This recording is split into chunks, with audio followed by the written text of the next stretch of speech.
All right, guys, Caitlin's asking, what do you do when you have mast cell activation syndrome and reactions to everything? If I can tolerate something, it's only micro doses and I'm still declining. Well, Caitlin, number one, I'm sorry that you're dealing with this because I know that this can be, MCAS can be absolutely debilitating, and your ability to heal is dependent on well, number one, the air you breathe, but also your ability to use these supplements, whether it's homeopathics or other frequency remedies or herbs or even pharmaceuticals if you need that, but to be able to take them in small doses to start chipping away at the problem, to start bringing you some relief. So I guess because I'm coming at everything from the mold aspect, and the biggest cause of mast cell I see is mold toxicity, is to make sure you don't have the exposure. So if you are currently living in mold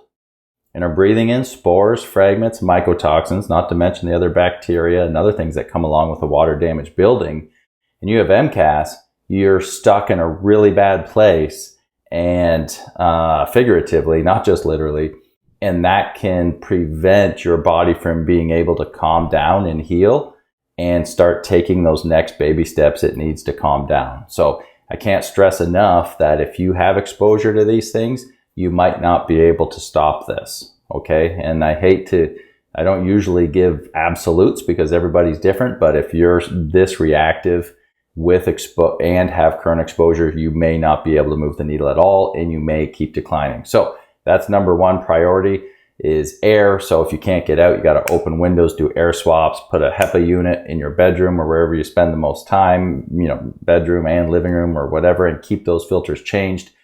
How often you have to change them is dependent on the toxicity of your home, and for that you would do an ERMI.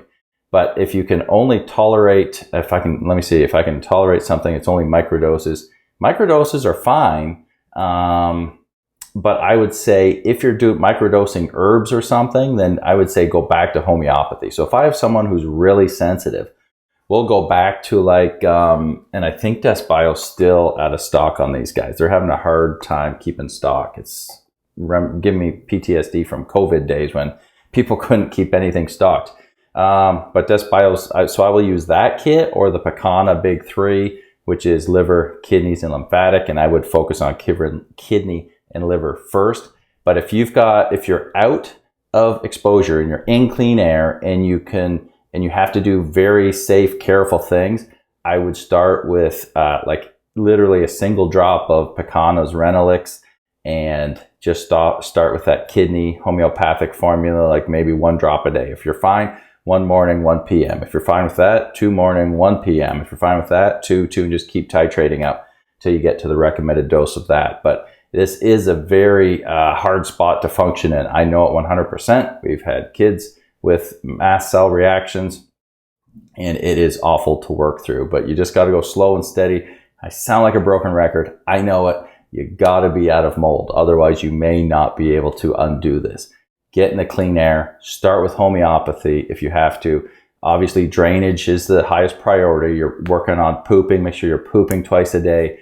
You're working on bile flow, gallbladder, liver support, kidney, adrenal, and lymphatic. You're not going into antifungals. Sometimes you can't even do binders at first, okay? But when you do integrate a binder, use my sludge, humic, and fulvic, because you can literally put a sprinkle in your water bottle for the day. It's such a micro dose, and that would be the way to go. Anyway, I hope that helps a little bit, Caitlin. I'm sorry you're in this position, but listen to this video a couple times and make sure that you can knock these things out, starting with clean air. Hope that helps. Do you have questions about mold in your home or body? Book a consultation with Matt, aka the Mold Man, to guide your home and body to the next level of healing.